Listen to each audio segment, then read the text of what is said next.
This is the Wealthy Investor Show, where we don't just talk about your wealth, we also talk about your holistic health. I'm your host, Matias. And I'm Erica. And this is the Wealthy Investor.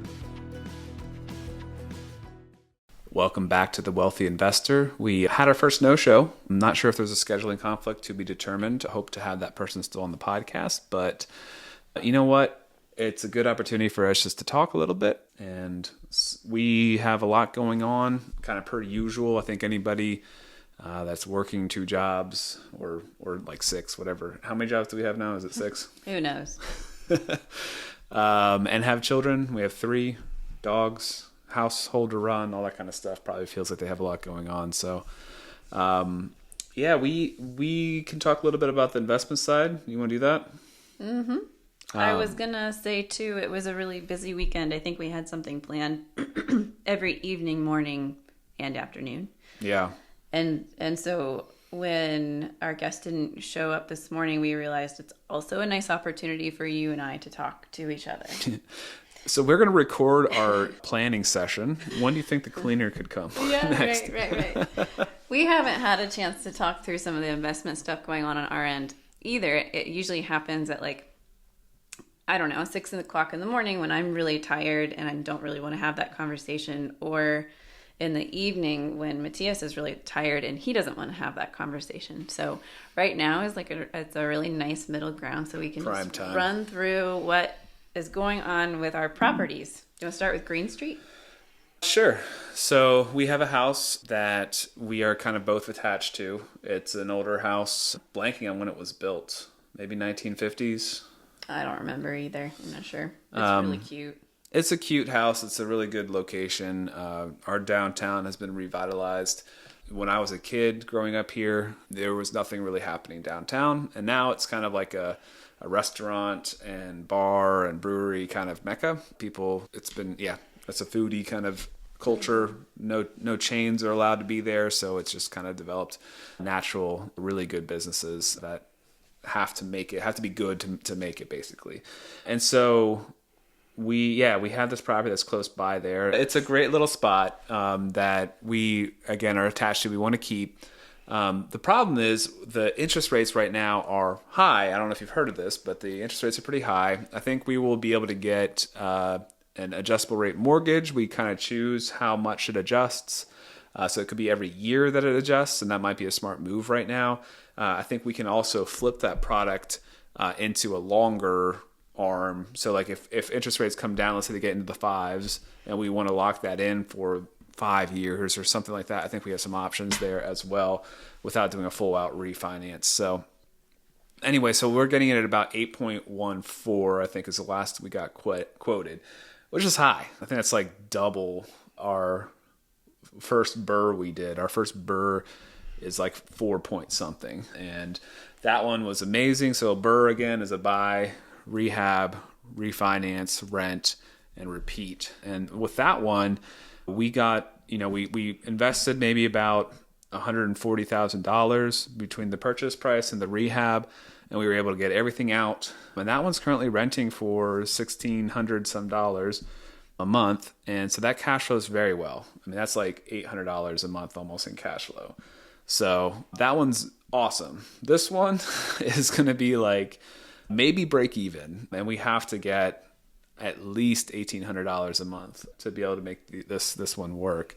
And I guess kind of part of that conversation is I think some investors struggle with knowing when to sell, when to get out, and this property would do well. I think we would probably earn about $70,000 or so if we sold it, which is fantastic. That'd be great. But again, we're kind of attached to it. We want to keep it long term. Why are we so attached to it? It's cute. It's a good location. I mean, when you look through, basically every time we get an opportunity to flip a house, it's in my head, do we want to keep this as a rental?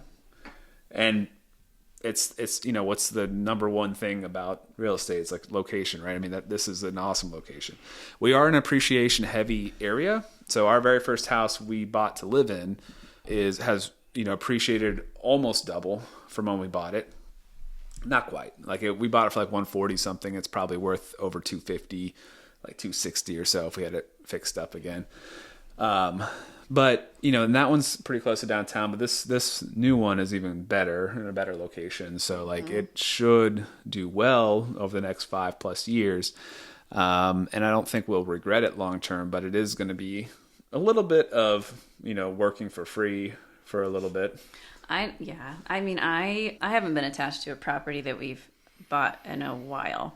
I don't know if I actually have been, because this one is really cute, but I think when I started getting attached to it was when we started designing it.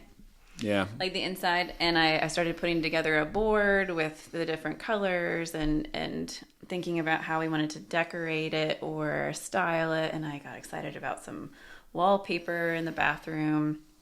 And when I started to see it all come together, then I really wanted to keep it. Because I would like to go there on the weekends away from my family sometimes and just spend time there by myself. But this house also has a lot of natural light, which is really cool. Yeah. And big windows, and which made some of the darker colors that we're picking out possible, because the light comes in and kind of brings everything out. And we're going to add in some plants to add some green into the space, and it'll be really cute. And just to highlight what you're kind of getting at too, is that we're thinking about doing a midterm rental on this one. So month stays minimum, and kind of like basically a sliding fee. So 1 month would be maybe $1,800. I'm sorry. Renting it for 1 month at a time would probably be more like $2,600 or something, higher. And then down to like a full year's lease would be like $1,800. But that means we'd have to furnish it, and we'd have to pay for utilities, internet, all that kind of stuff. So Erica can go there sometimes on the weekends when it's not busy. It's a very expensive gift to me. But right now, where we're at with it though, it came... When we bought it, it had all kinds of stuff inside, right? Like they hadn't cleaned it out at all. I think the bathroom was maybe gutted, but otherwise there was lots of stuff. So we had to pull everything out, right? And then at this point, it's ready to be painted. They've done a lot of... They did the kills. They already did a primer kills layer to make sure nothing smelled. They got rid of all the junk out of it, but they also, when I was in there was carpet in some rooms. There was like, not a luxury vinyl plank, but a laminate, fake, wood flooring over the living room in the middle. And then I think there was a sheet vinyl in the kitchen. So and then sheet vinyl in some of like the side rooms that were kind of looked like enclosed porches. So when we started ripping all that out to see what's underneath, we were surprised that there was hardwood in every single room. Because like the screened in porches area, you wouldn't really... Not screened in porches, but they looked like they used to be porches that were enclosed. But I guess they weren't, because those all have hardwood as well. I don't think they would have put that in originally. But those were all covered. They're all salvageable. See, it just keeps getting cuter. And so, yeah, you can imagine a nice stain with like some dark, moody accents. We've got like a brick fireplace that we can have in there that has a... Are we doing a dark room in the living room, a dark color in the living room with a white... It's that blue, that blue in Sawyer's room. Yeah. And you found some really interesting stuff, right? When you were cleaning out the house, you brought home some old Coca-Cola bottles. Yep, and you found a stuffed squirrel. Two taxidermied black squirrels, I think they are. Yeah. I think those have gone now. I don't know where they went. They must have scampered off and started collecting nuts for winter. But yeah, those we I wanted to name them and kind of keep them as mementos for this project. But they also fish tank. There's a big fish tank that I still kind of want to have set up, because I think it would just be kind of a calming thing. I don't know how much work that is and how much we really want to take that on, but there's a big fish tank that'd be cool. Love like maybe some saltwater fish with the blue lights on it, okay, or black lights. But listen, this is where we came out on that, though. You asked me if we could have an aquarium in the house, and I said I don't need another living thing to take care of. And so if you can be in charge of keeping them alive and taking care of it, you go for it. And then you started reconsidering whether that was a good option or not. Well, so we are still kind of designing where our forever studio is going to be. It's in my office, and I think that could be a really nice ambiance to have in there. And if we're spending more time in the office. So we have a really long, big ranch house with a basement. And for a long time, we had people staying with us in the basement, and we haven't really used it that much. So we are kind of getting to know this house phase was just like living in half of it and kind of using the basement. So because my parents were living in the basement for a while. Yeah, so we just didn't have, we just don't go down there that often. And I think that part of it, for that room anyway, is it's not super inviting. So if we make it more inviting, fish tank, some better lighting, some better painting, some better decorations. Everything in there needs to change. We just need to do the whole thing. But yeah, we're gonna try to have a kind of a more permanent podcast area set up down there. So that's kind of in the works. There's also a hole in the ceiling. There's still a hole in the ceiling. We repaired the kitchen sink. Well, it's to hook up the kitchen sink originally, and then we needed it again to repair it because we remodeled this house that we bought a few years back, and it's one of those things that you have a million things on your to-do list, and there's just so many little things that could be done yet. It's just not ever seemingly done. We still have all the transitions from the hardwood upstairs into the bathrooms that need to be installed that we just haven't done. Mm-hmm. Right, because the folks that we had hired to help us with the remodel in 2020 they were working on this remodel for the entire year until we finally just said, we just need you to not come back anymore because this is taking way too long. Yeah, we had to kind of let go a few people. But also, one kind of disappeared. Remember our electrician? He just never came back. Left all his tools. Yeah. We hoped he was okay. That was mid-COVID 2020, and we're like, I hope he's doing all right. All of them kind of had an influx of jobs that they weren't expecting, and our main contractor had an influx of commercial jobs that paid a lot better, and so that got priority. But so then we also have Newmarket.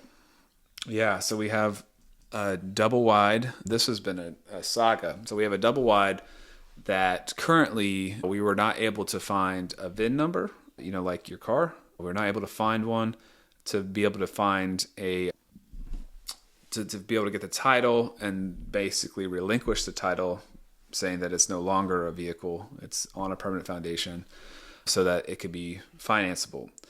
But in this I didn't realize that's how that worked. Yeah. Interesting. So through the DMV too? Yep. Interesting. So we went to the DMV, Ronald and I went to the DMV to try to get this process started, but they couldn't help us because we didn't have anything that helped. But then after all of this, we crawled through if you go follow us on TikTok or Instagram, I think there's a video of me crawling through the crawl space of this place, trying to find the VIN number. But it was, I didn't realize that was what you were doing. Yeah. You just thought I was under there for fun? I don't know what you were looking for.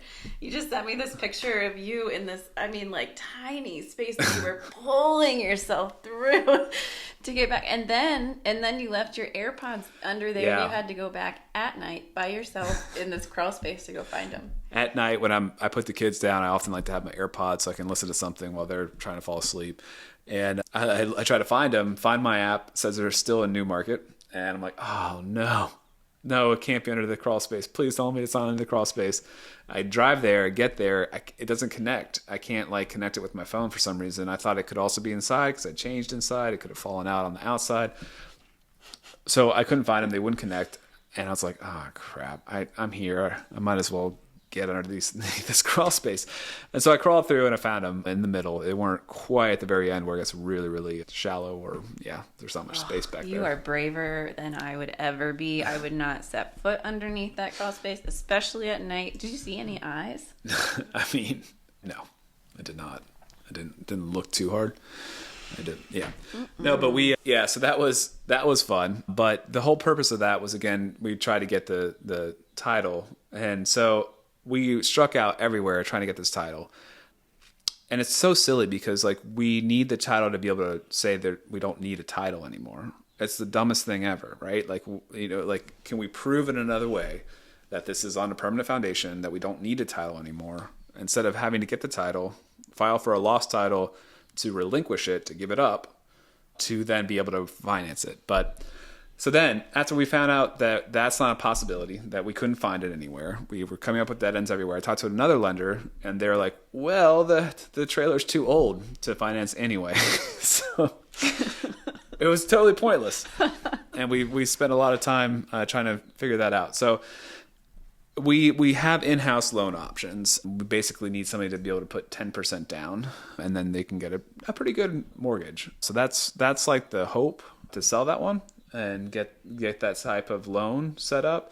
If that does not work out, we've considered getting a normal financing on it, or just doing the in-house kind of loan for ourselves, which would be like a 25% down kind of thing. Getting a lease to own option on it, so somebody who can't quite get financing but can in the future, they would pay us a down payment, hopefully 10%, maybe not, and then they would live there for a few years, and we would just basically have them refinance us out of the deal and fully buy it with one of those in-house loan products. And we'd be helping them to make sure that they're getting, themselves in a good position to be able to buy it.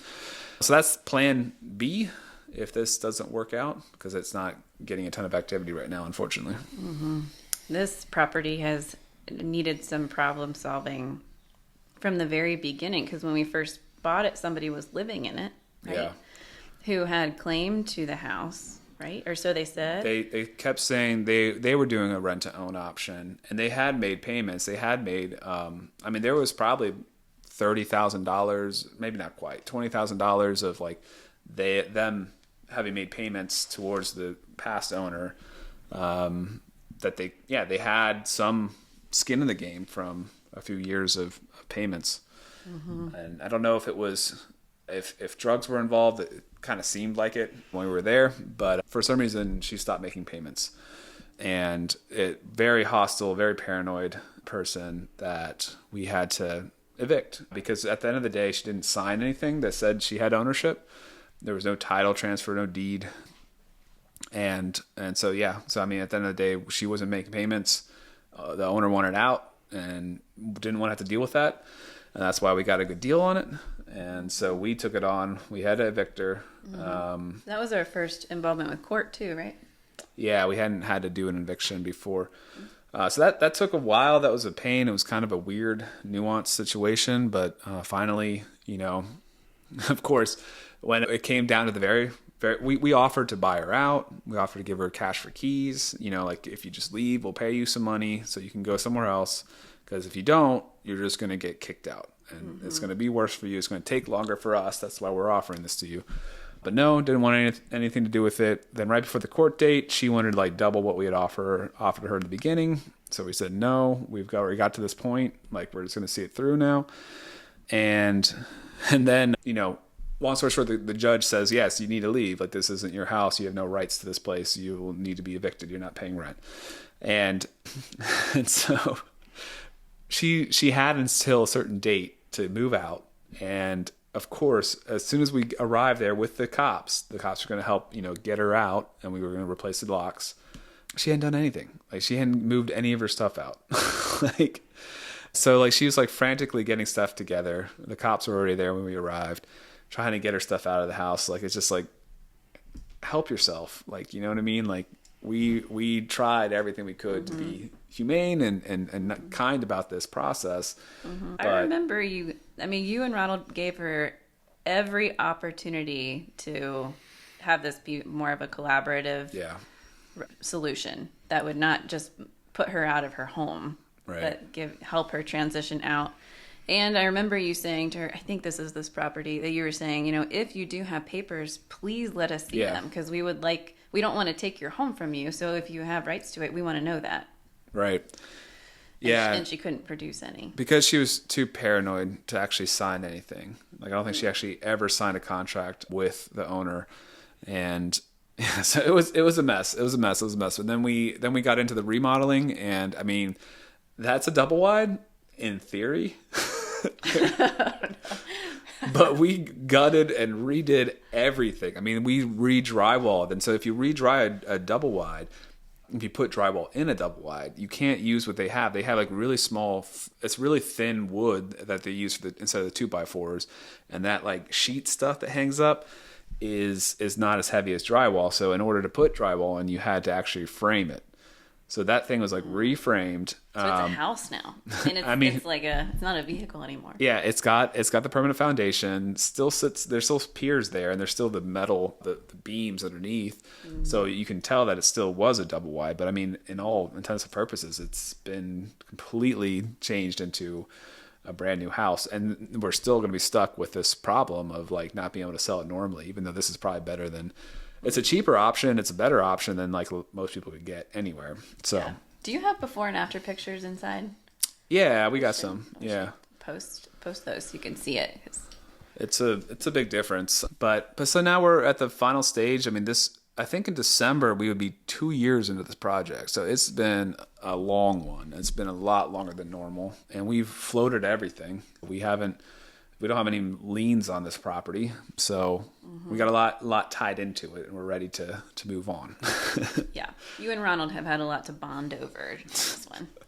Yeah, and then we recently picked up another property, or have it under contract, that is, and it is a farm type house with an outbuilding on about an acre. It's a lighter remodel. I don't know why that keeps happening. I don't know.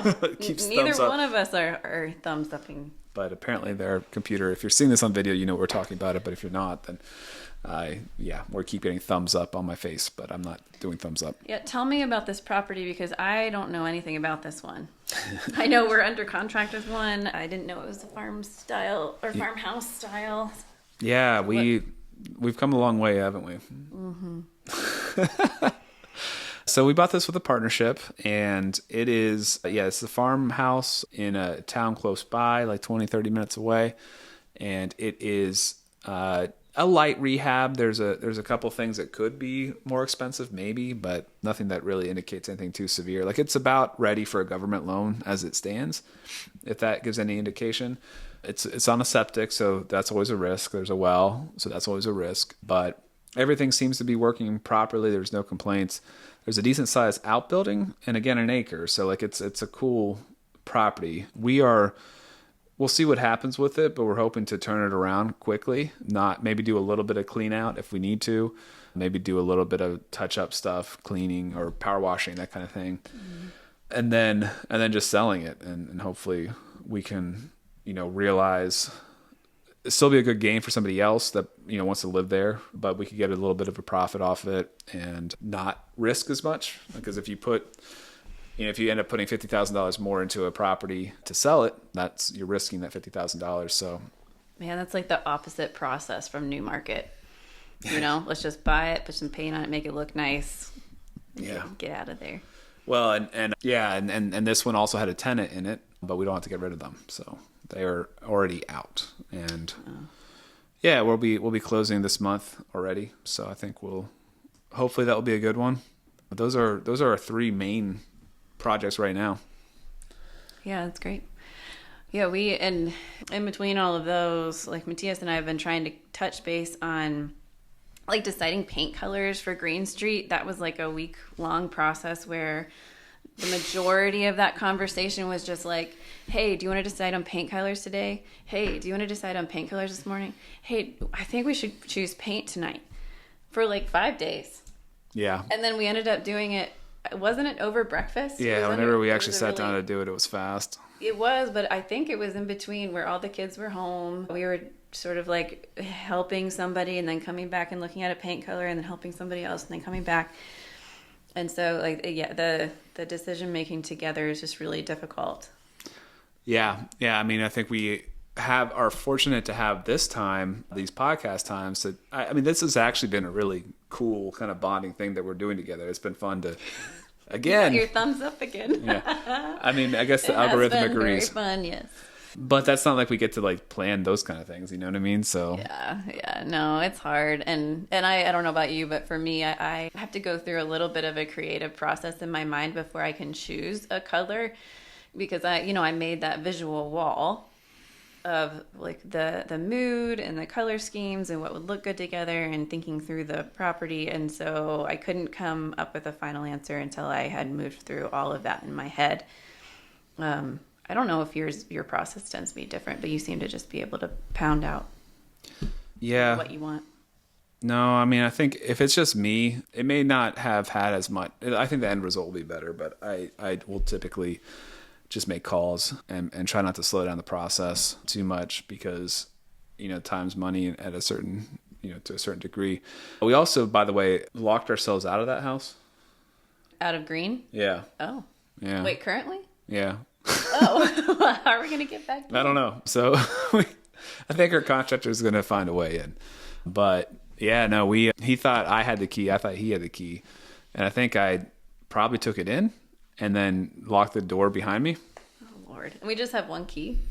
Yeah, probably. I mean, we probably need to change the locks too, but Okay. It's a mess, guys. We should probably hire an assistant to help us with some of these things. But no, I mean, it's fun.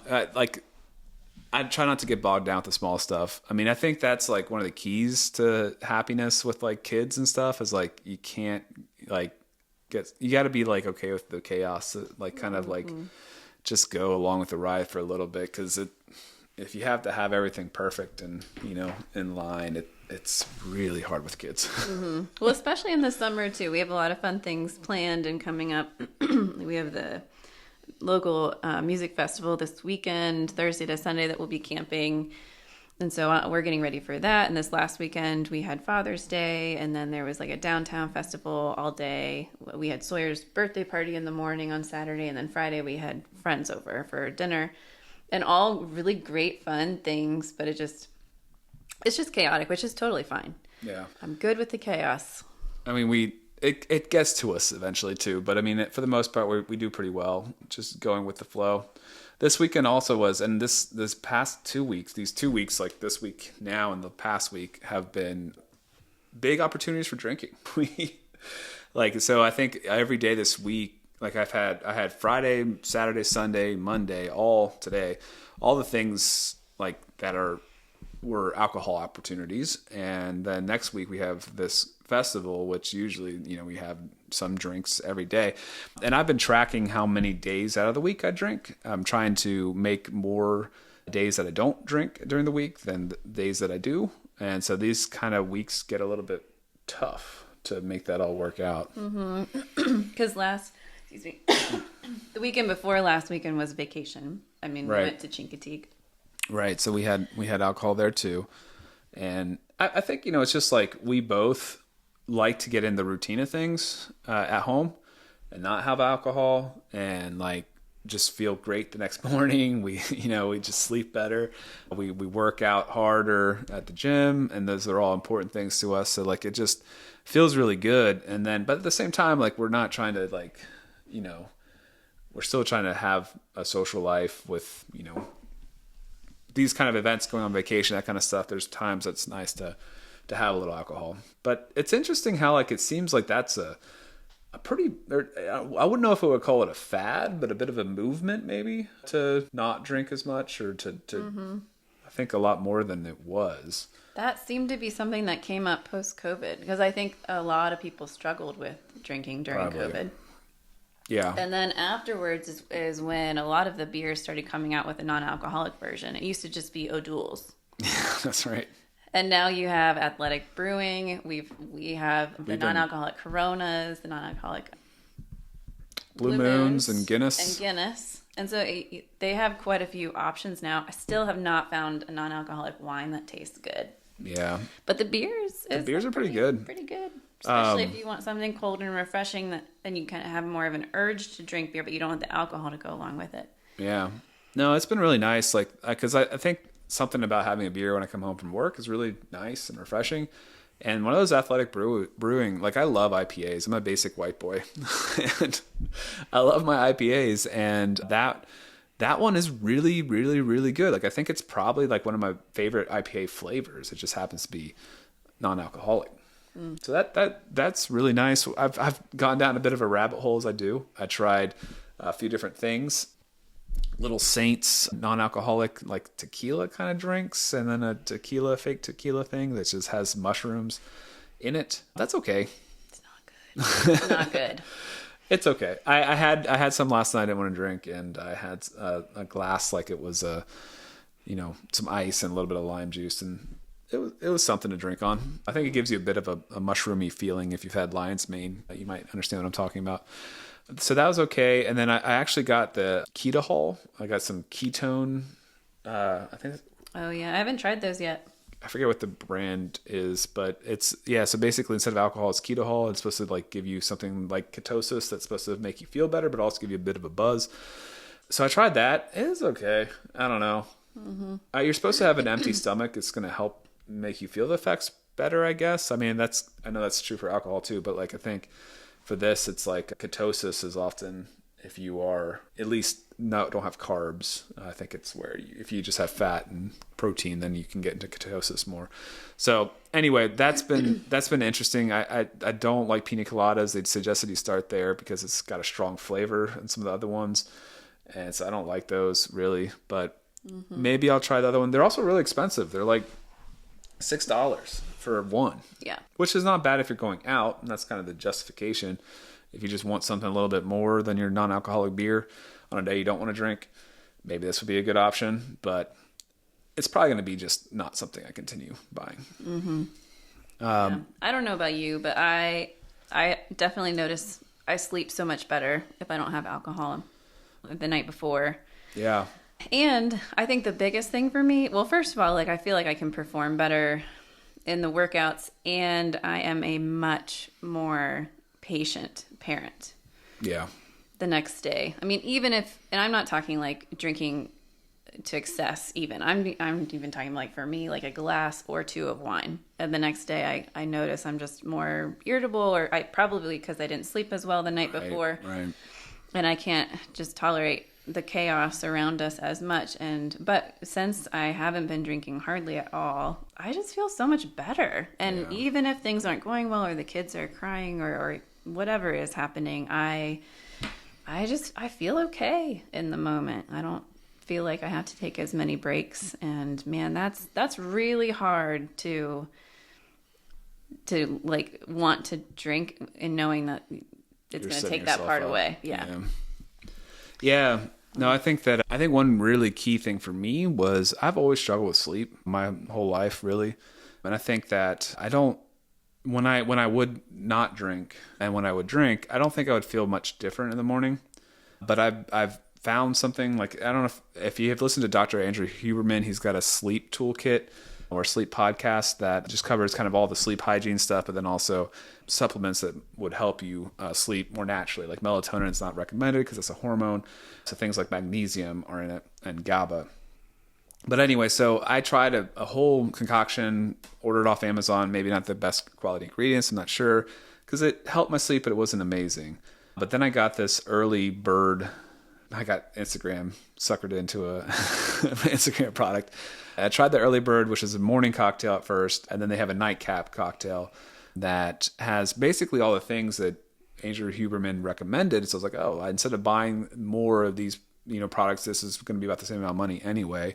Let me try this one out for a second. And so I tried it out, and man, like I wear a Whoop. I get like sleep data on recovery, my resting heart rate, all that stuff. And it really made a big difference. And so now the difference between having alcohol and waking up not refreshed and having no alcohol with this early bird thing is like a huge difference for me. Like I feel so much better in the morning. That's really aided to like my motivation to not really have any alcohol. Well, you did a sleep study last year, the year before, and they found some mild to moderate sleep apnea happening. Mm-hmm. And I noticed since you've been on this cocktail that you sleep much more peacefully, and you don't seem to be like stopping your breathing or restarting or just, like you used to do. You seem to just sleep pretty soundly, which is comforting for me. You don't wake up to me. But no, yeah. It's been really good. Yeah, I'll link that to anybody who might be interested in the description, along with the Huberman podcast, because I think sleep is such a fundamental thing for everything, right? Like your brain function, your health. It's just such a big deal that getting it right makes a lot of sense. And if poisoning yourself with alcohol is prohibiting it, that should definitely be in consideration. Yeah.